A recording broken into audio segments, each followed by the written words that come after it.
Mga ka-RSP, ayon sa World Health Organization, ang lung cancer ay isa sa mga pangunahing sanhi ng pagkamatay na may kaugnayan sa kanser sa buong mundo.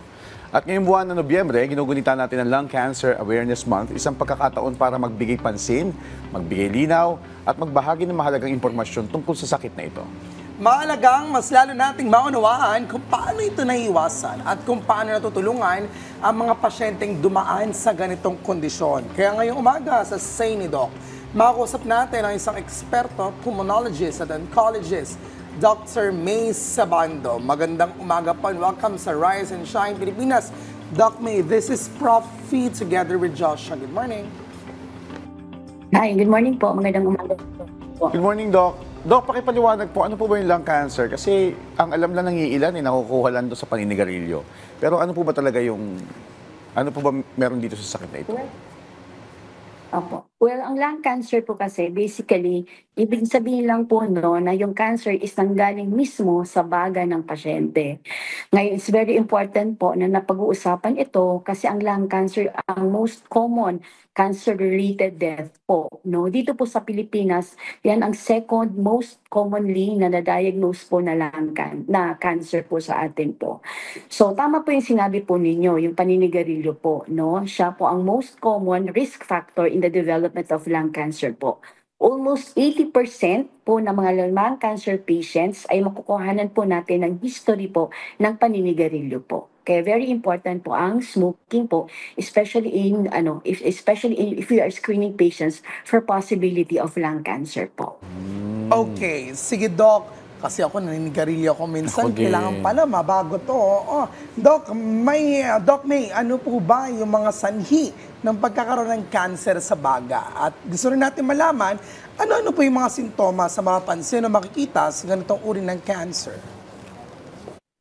Well, yun nga. As nabanggit ko, ang pinaka-most commonly po na pag-aralan na nagka-correlated po in the development of lung cancer po is there is smoking po, no, tobacco smoking po. But there are other risk factors po associated in the development of lung cancer po. No, pangalawa po dyan yung sinasabi nating exposure po, environmental exposure, no, especially sa atin yung air pollution itself po, no, can really trigger in the development of lung cancer po. Meron din po dyan yung tinatawag natin na family history po, no? Kaya yung mga pamilya po, no, meron na family history ng lung cancer po, no? Isa na po sila sa mga kasama sa ini-screen natin po sa development ng possibility of lung cancer po. So yan yung mga possible na risk factors po. Ilan lang po yan sa mga possible risk factor in the development of lung cancer. Isa pa po yung tinatawag natin na second-hand smoking po. So not necessarily hindi porket kayo po ay hindi naninigarilyo, wala po kayong kakayahan o wala kayong na possibility na magkaroon ng lung cancer kung kayo po ay exposed sa mga tao po na naninigarilyo at nagkakaroon kayo ng second-hand smoke, you are also at risk in the development po of lung cancer po. Alright, so nabanggit niyo yung mga pwedeng pagmulan nitong lung cancer o kung ano yung pwede mag-trigger dito, Doc. Pero ano po yung may papayo ninyo na pinakamabuting paraan para maiwasan na nga itong sakit na ito, itong lung cancer? Yes, para maiwasan po talaga, we really advocate po to stop smoking, especially in those patients who are already smoking po. Now, meron naman tayong mga lung screening po, no, para po kasi the earlier po kasi natin na-detect yung cancer po, mas maganda po nagiging outcome din po ng mga pasyente na ito. Pero ang lung screening kasi is hindi pa po kasi siya pwede nating i-offer sa lahat ng pasyente po. Meron lang tayong mga tinatawag na mga high risk na pasyente po kung saan po pinapa-undergo ho natin sila ng low dose na chest CT scan. So sino po itong mga pasyente na ito? Yung mga pasyente pong 50 to 80 years old. Meron po silang 30 pack years smoking, no? Kino-compute po natin yan. At sila po yung mga currently naninigarilyo or nag-quit ng smoking 15 years ago po. So kung itong mga pasyente na to ay pasok po doon sa criteria natin to be screened for lung cancer po, so they undergo low dose chest CT scan po. Kasi as I mentioned earlier, the earlier the stage po na detect ang cancer po, the better po ang nagiging prognosis ng mga pasyente. But again, no, what is the most common prevention is number one po is we stop smoking po. No, kasi napag-aralan din po 'yon. No, habang pag tinigil na po yung pasyente, yung paninigarilyo po, yung risk po nila to develop lung cancer po also goes down din po.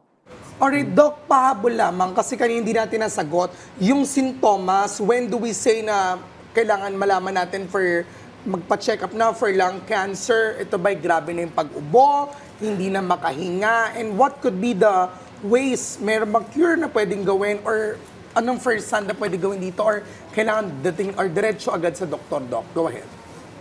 Alright. Okay. So, yung symptoms po kasi ng lung cancer is really also very non-specific po, no?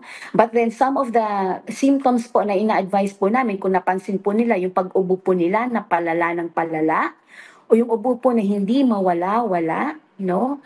O kaya naman po infection, no? Pneumonia na hindi po matanggal-tanggal, no? Mga paninikip po ng dibdib, no? Yan po. Tapos yun nga po, pagbaba ng timbang po nila at yung ibang pasyente po, kung meron po silang mga pagnanakit ng mga dibdib o yung mga likod po nila, mabilis po silang mapagod po. Yan po ang ilan lang po yan sa mga symptoms ng lung cancer. Kasi yan din po ang nakakatakot, no? Minsan, lumalabas lang po yung mga symptoms na yan pag medyo advanced na po yung stage ng cancer po, no? Kaya nga po, hindi ibig sabihin na porket wala ho tayong mga symptoms na iyon, pero nandun tayo sa high risk po na population na nabanggit ko po kanina, no? By all means po, consult po your doctor po, no? Para po mapakita natin ay ma-screen namin kayo for possibility of having lung cancer po.